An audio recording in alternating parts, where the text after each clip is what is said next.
गणेशाय नमः। जय भोलेनाथ। आप सभी का श्री नारायण चैनल में हार्दिक स्वागत है। आज हम श्रावण मास महात्म कथा अध्याय 6 का श्रद्धा पूर्वक श्रवण करेंगे। इस अध्याय में भगवान शिव की असीम कृपा, सच्ची भक्ति, धर्म, सेवा और श्रद्धा का दिव्य महत्व बताया गया है। जो भक्त श्रावण मास की इस पावन कथा को श्रद्धा और विश्वास के साथ सुनते हैं, उन पर भगवान शिव की विशेष कृपा बनी रहती है तथा उनके जीवन के अनेक कष्ट दूर होकर सुख, शांति और समृद्धि का मार्ग प्रशस्त होता है। आइए पूर्ण श्रद्धा और भक्ति के साथ श्रावण मास महात्म कथा अध्याय 6 का श्रवण करते हैं। हर हर महादेव। ओम नमः शिवाय। सोमवार व्रत विधान। सनत कुमार बोले, हे भगवान, मैंने रविवार का हर्ष कारक महात्म सुन लिया। अब आप श्रावण मास में सोमवार का महात्म मुझे बतलाइए। ईश्वर बोले, हे सनत कुमार, सूर्य मेरा नेत्र है, उसका महात्म इतना श्रेष्ठ है तो फिर उमा सहित मेरे नाम वाले उस सोमवार का कहना ही क्या। उसको जो महात्म मेरे लिए वर्णन के योग्य है उसे मैं आपसे कहता हूँ। सोम चंद्रमा का नाम है और यह ब्राह्मणों का राजा है। यज्ञों का साधक भी सोम है। उस सोम के नाम के कारणों को आप सावधान होकर मुझसे सुनिए, क्योंकि यह वार मेरा ही स्वरूप है। अतः इसे सोम कहा गया है, इसलिए यह समस्त राज्य का प्रदाता तथा श्रेष्ठ है। व्रत करने वाले को यह संपूर्ण राज्य का फल देने वाला है। हे विप्रों, उसकी विधि सुनिए। मैं आपको विस्तार पूर्वक बता रहा हूँ। 12 महीने में सोमवार अत्यंत श्रेष्ठ है। उन मासों में यदि सोमवार व्रत करने में असमर्थ हो तो श्रावण मास में इसे अवश्य करना चाहिए। इस मास में इस व्रत को करके मनुष्य वर्ष भर के लिए व्रत का फल प्राप्त करता है। श्रावण में शुक्ल पक्ष के प्रथम सोमवार को यह संकल्प करें कि मैं विधिवत इस व्रत को करूंगा या करूंगी। शिव जी मुझ पर प्रसन्न हो। इस प्रकार चारों सोमवार के दिन, और यदि 5 हो जाए तो उसमें भी प्रातःकाल यह संकल्प करें और रात्रि में शिव जी का पूजन करें। 16 उपचारों से सायंकाल में भी शिव जी की पूजा करें और एकाग्रचित होकर इस दिव्य कथा का श्रवण करें।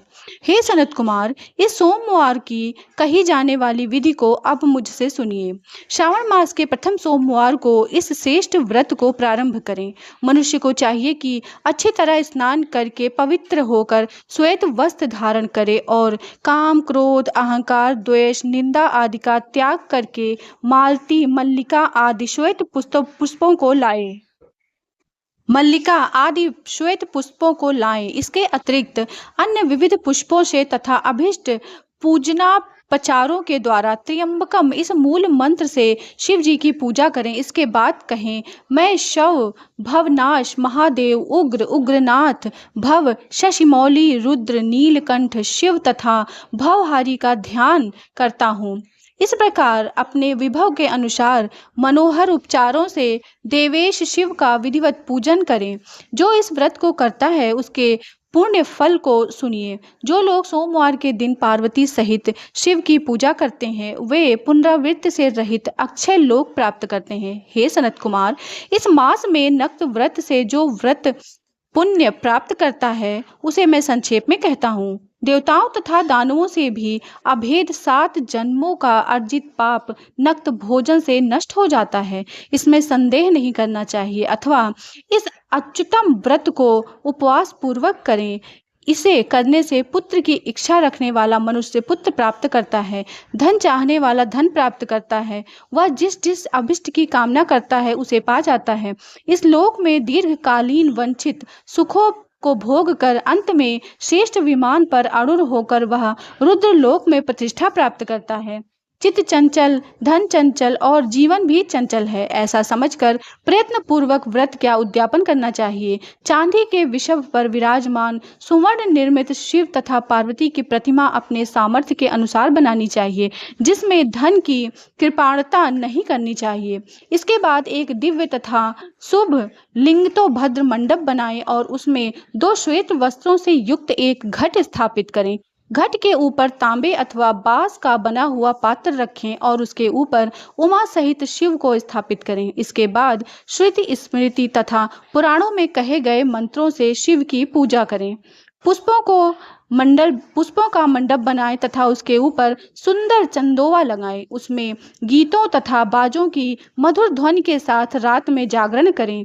इसके बाद बुद्धिमान मनुष्य अपने गृह सूत्रों में निर्दिष्ट विधान के अनुसार अग्नि स्थापित करें और फिर शव आदि 11 श्रेष्ठ नामों से पलाश की समिधाओं से 108 आहुति प्रदान करें।